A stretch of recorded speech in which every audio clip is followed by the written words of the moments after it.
આજે જો તપેલું ચડાવી દીધું છે ને, આજે તપેલામાં રાઈસ મૂક્યા છે, આજે કુકરમાં નથી મૂક્યા કારણ કે બનાવવા છે પાલક રાઈસ.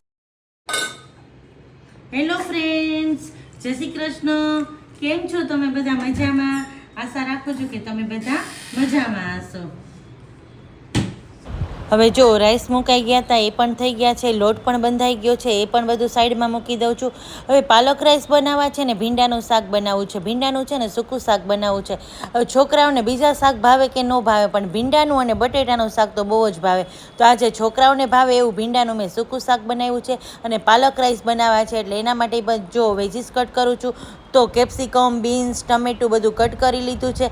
પહેલાં તો ભીંડાના શાકનો વઘાર કરી લઈએ. તો તેલ મૂક્યું છે, એમાં જીરું અને હિંગ નાખ્યા છે. સાથે જો ભીંડો નાખી દઉં છું, ઢાંકણ ઢાંકી દીધું હતું. હવે ખોલી અને બધો જ ભીંડાનો વઘાર કરી લઈએ. ખાલી મેં અત્યારે હળદર અને લસણની ચટણી જ મૂક્યા છે. ઢાંકણ ઢાંકી દીધું છે. થોડું ચડશે પછી નમક ને બીજા મસાલા નાખશું. હવે જો આ રાઈસ બનાવવા છે એટલે પાલકની પ્યોરી બનાવું છું. તો એમાં જ મેં આદુ મરચાં નાખી દીધા છે ને પાલક હતી એને સાફ કરીને જ રાખી હતી, એટલે પાલકની પ્યોરી પણ થઈ ગઈ છે. ઢાંકણ ખોલ્યું અને જો ભીંડો થોડો ઘણો એટલે ઘણો બધો ચડી પણ ગયો. તો હવે સ્વાદ પ્રમાણે મીઠું નાખું છું.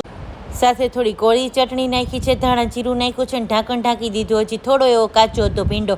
હવે જો પનીર લઈ લીધું છે આ પાલક રાઈસ માટે, એને મેરિનેટ કર્યું છે, જે આપણે બેઝિક મસાલા હોય એ, અને થોડું એવું દહીં નાખ્યું કારણ કે મસાલા ને પનીર બધું મિક્સ થઈ જાય એટલા માટે. હવે જો ભીંડાના શાકમાં ટમેટું નાખી દીધું છે ને ટમેટાને આપણે બહુ ચડવા નથી દેવાનું, પછી આપણું ભીંડાનું શાક રેડી. હવે વઘાર કરી લઈ પાલકના રાઈસનો.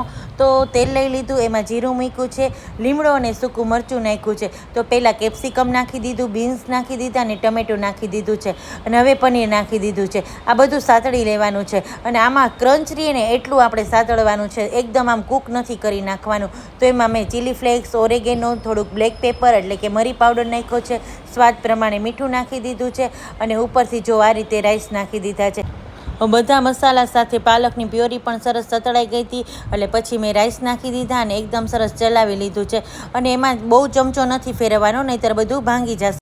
હવે રાયતું બનાવી લઈએ. તો દહીં લઈ લીધું છે, એમાં કટ કરેલી કાકડી, લીલું મરચું નાખી દીધું છે, સ્વાદ પ્રમાણે મીઠું, શેકેલ જીરાનો પાવડર અને મરી પાવડર નાખી દીધો છે, ઉપરથી કોથમરી નાખી દીધી છે.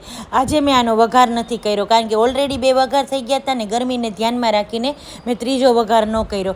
ફુલકા રોટલી ઉતરવા માંડી અને હવે આપણે થાળી પીરસી લઈએ. તો થાળીમાં ગરમા ગરમ ફુલકા રોટલી છે, બાળકોને ભાવતું ભીંડાનું શાક છે, અને બાળકોને આ રાઈસ પણ બહુ જ ભાવશે. તો આપણા પાલક રાઈસ છે, સાથે રાયતું, પાકી કેરી, મરચું અને આપણા બધાની પ્યારી છાશ સાથે આજની મસ્ત મજાની લંચ થાળી તૈયાર છે.